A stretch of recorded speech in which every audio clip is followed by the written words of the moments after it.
The journey of 1,000 miles begins with a simple step. So this is chapter 64 of the Tao Te Ching.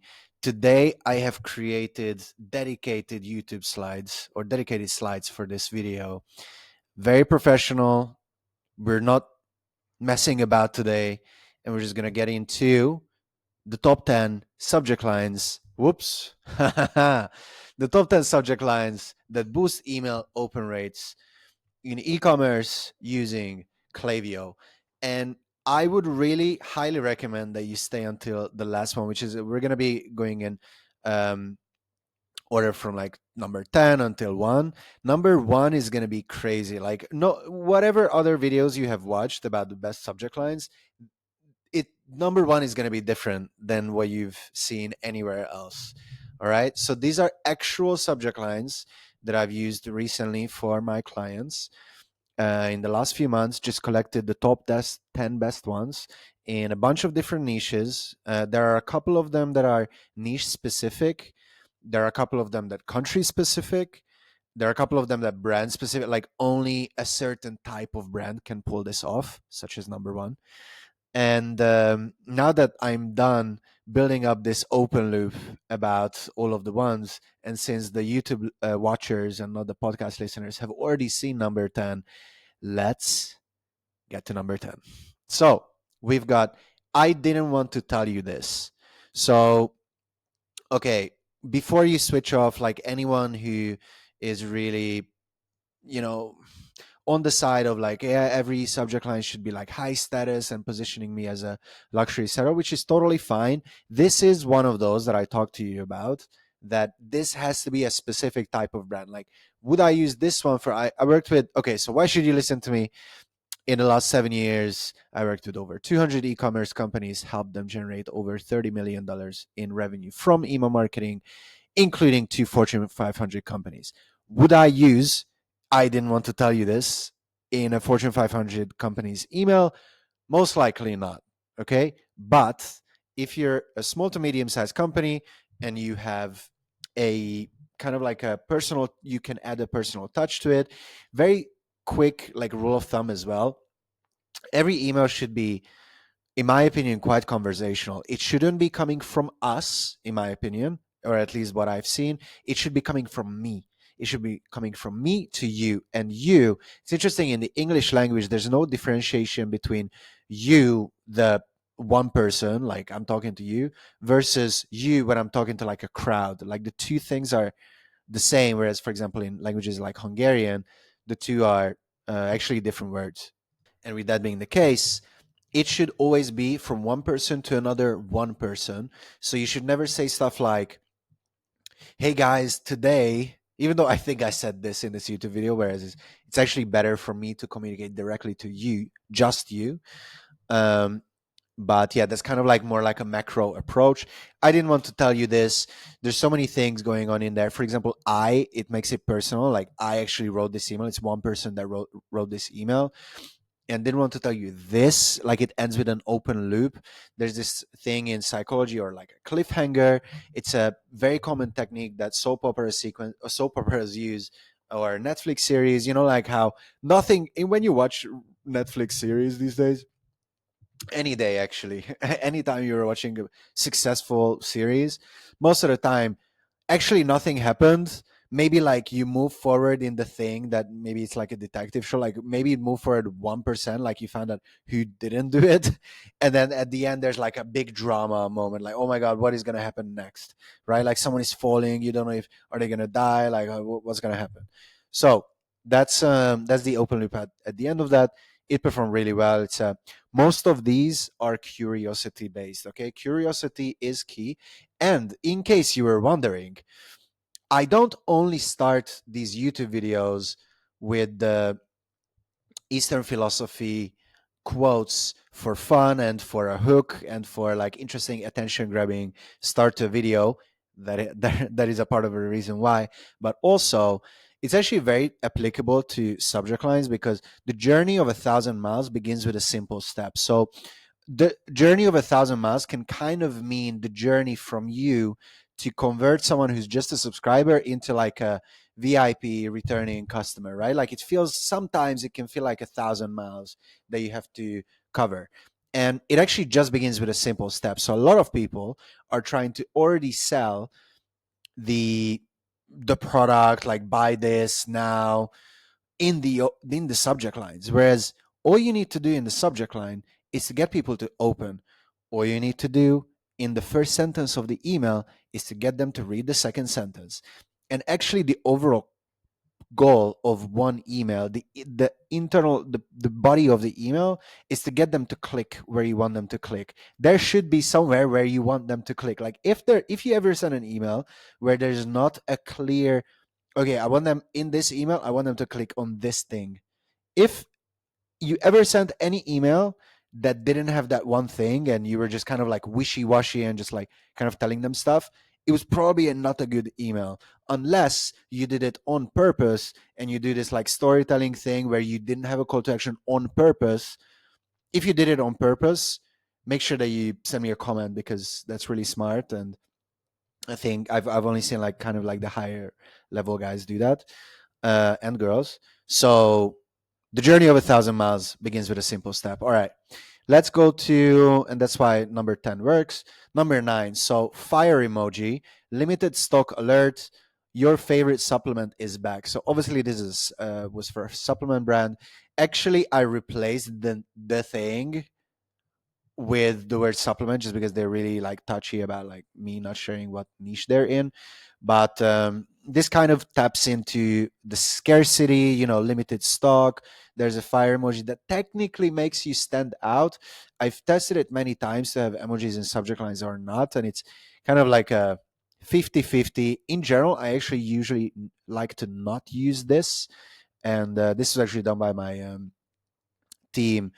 And it just happened to perform quite well. Your favorite supplement is back. It's kind of like this effect that you bought it before and now it's back in stock. It's a very specific moment where it makes sense to send this email, but I think you can see why it could work. Like scarcity plus now it's available. Like get it before it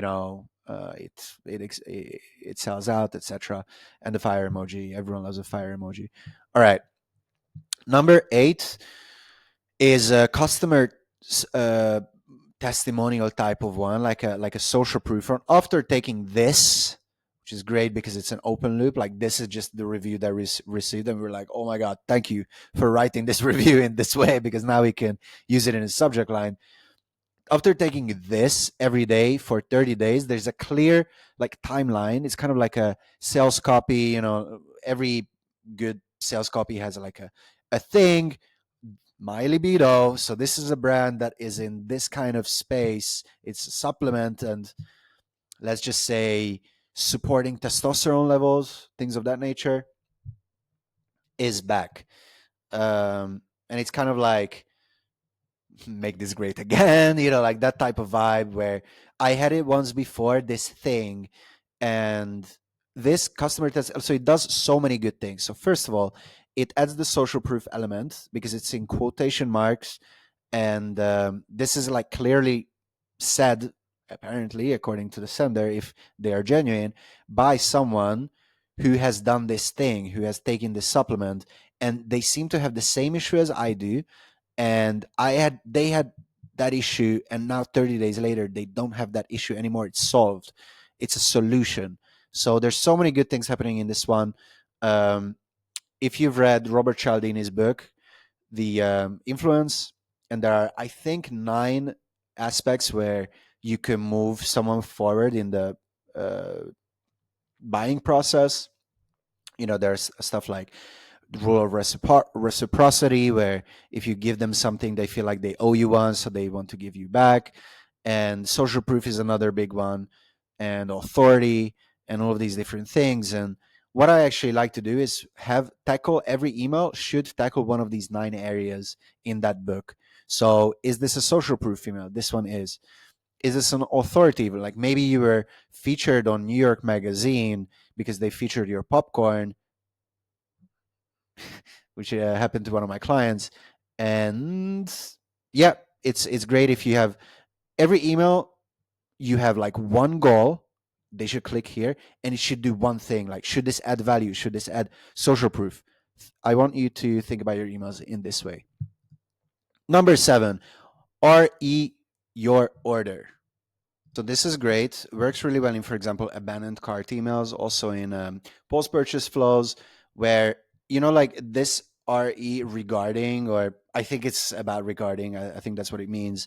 It's kind of like a common thing that people know in an email thread. Like if someone replied to you and maybe there's like like a email thread going on, like your order, and then there has been a reply. So it's really nice little, this is a trick, okay?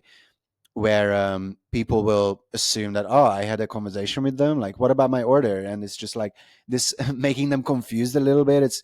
Um, it sounds manipulative, and it is, but at the same time they did have an order or they started one, so technically you have every right to write in this way. And so far I didn't get complaints for this one, so I think it's a nice trick. Feel free to use it. Number 6, fancy 10% off. Okay, so this one, very specific to UK audience. Okay, and this is kind of a point I wanted to make as well. Like, I definitely noticed when you write copy that speaks in the slang of the country that you're selling in, it could be like, even if you sell in the UK, like there's so many different, like for example, in Liverpool, they like to say the word boss a lot. Boss. Yes, boss lad. I kind of went between different accents there, but yeah. So the point is, if you speak the language of the main audiences, if you don't know your main cities, make sure that you install Google Analytics, and you will know. Also, I think, just from shipping information, you can kind of find out what are your like main cities. And if you sell in a country where there are different like slangs and things of that nature work, it can really have this like familiarity effect. Like people will feel like they know you and you get them, if that makes sense. For a lot of people, that's important. And it's just like people outside of the UK, they don't really use the word fancy in this context. So maybe in Australia, I don't know. So yeah, very important that you know the ins and outs of the location slang, but also the industry slangs. Like, are there any, like, Amazon reviews are a great way to find out about, like, are there common words that people use, like maybe in the testosterone space, like what's your T levels, like that's another like slang for testosterone. Really important to know about this, and really helps you to get better results, better connections with your audience, and so on. Number 5, feeling low energy, question mark. This might be the fix you need. So 2 things that are really good here. The question opening is really good. It kind of like starts a conversation. Feeling low energy, like that they feel low energy because that's why they bought your product. This might be the fix you need. So it's like, I actually also like the confident approach where, like, this is the fix you need. You could test that one too. This one is a more friendly one, or more like maybe humble. Might be the fix you need. And this is kind of like an open loop. Once again, it's, you don't know what this is, or you might, but there's that kind of uncertainty about it. So yeah, once again, like, strong subject line. And another thing that I like to do here, by the way, is have this feeling low energy question mark is the subject line, and then combine that by, this might be the fix you need is actually the preview text. So like in Klaviyo, you have these like 2 things you can set up, subject line and preview text. And I like to combine them. I like to make one sentence. First part of the sentence is the subject line. Second one is the preview text. And it also how it shows up on mobile devices. At the top, there will be the subject line, and below it will be the preview text. Very nice little trick there. Number 4, VIP, exclusive early access to our new collection. So making people feel special. Also, this is kind of like this is a video about subject lines, but it's also about segmentation, because the goal is, like, the video topic is subject lines, but the end result you want to achieve is higher open rates. And it's just kind of like, I wanted to put this in number 4. In my shorts, it kind of has a different order. Make sure you watch my shorts, coming out very soon, or maybe it's out already, I'm not sure. Segmentation is very important, and I just wanted to place this one a little bit higher for those that don't have like low attention spans and can listen to longer videos.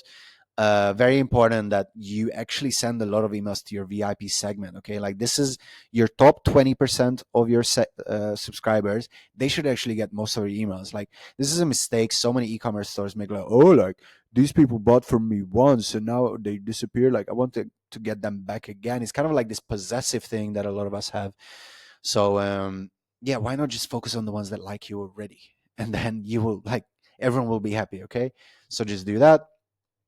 Number 3, is this the end question mark?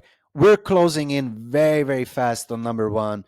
You need to stay until number 1 because it's absolutely crazy, okay? Number 3 is this the end though? So this is a dramatic effect. Like people love drama, like, oh my God, what happened? And like maybe they think that you're closing your business or like something like really big happened or like some kind of like, is that this is a kind of like a psychological trick that a lot of news agents use where they try to make everything look worse or like make things seem terrible. Bad news, increase clicks is just kind of like how it works. I understand a lot of these are manipulative, but this is marketing. Okay, the sooner you accept it, the better. And those that don't use this will quite often get left behind. You don't need to use all of these. You don't need to be super salesy. I'm very well capable, and we have done it many times when brands don't really want to use too many of these. Maybe every now and then, or maybe never. And there we use like a lot friendlier ones, but this video is about the ones that perform the best, and we just have to acknowledge that clickbaity subject lines will get clicks, which is actually opens, but it's just kind of like the analogy. I had to continue with that word. All right, number 2, I'm sorry. I'm sorry emails always crush it. Like even if you make like a small typo in an email, which clients hate, and we never do it, and if we do, it's very rare. Okay, I have proofreaders there, and it's something that not many people talk about. Like everyone talks about the fancy stuff. Like how often is there a typo in your email? Like so many agencies I see, they make so many mistakes, but they do the fancy stuff, so they kind of get away with it. But anyway, I'm getting sidetracked here. I'm sorry is great because it's kind of like very similar to the previous one, like bad news or what happened. It also has the word I in there, which technically it's better to say you. The word you is better than I because we make it about us and not them technically. But at the same time, people love it when others apologize to them. So it's like, what are you apologizing for? Like I'm confused. All right, are you ready? Drum roll. I don't know how me tapping on the table comes across in audio format, but we're at number 1. This. All right. So absolute like random letters. It's better if it's consonants as well. So for the podcast listeners, I basically just ran my finger through the keyboard. A as this is how I would spell it. ASDFGHJKLL. Like that was the best subject line in the recent months in terms of like the open rates because it's so random. It is lowercase. I love lowercase letters, like no first letter capital, like everything is lowercase. And it's actually how to stand out these days because everyone is sending like all caps subject lines. This is how you stand out. Okay, this can only be done by very funny brands that this, like their customers know we are totally capable of sending an email like this. Okay, and I love it. It makes me excited. It just give like it makes me feel happy to wake up in the morning to be able to send emails like this. Okay, um I first seen this from a brand called Chubbies who sell like swimwear, and they have this like funny vibe to their whole brand. And I just love doing emails for brands that have a funny personality. So this is also my favorite subject line. It's the one that performed the best. If you got this far in the video, thank you so much. This one is absolutely crushing it. Make sure that you try it out. Make sure you like, subscribe, comment, and all of this good stuff. Thanks so much. Have a great rest of your day. Know that this is the best subject line ever. Ciao.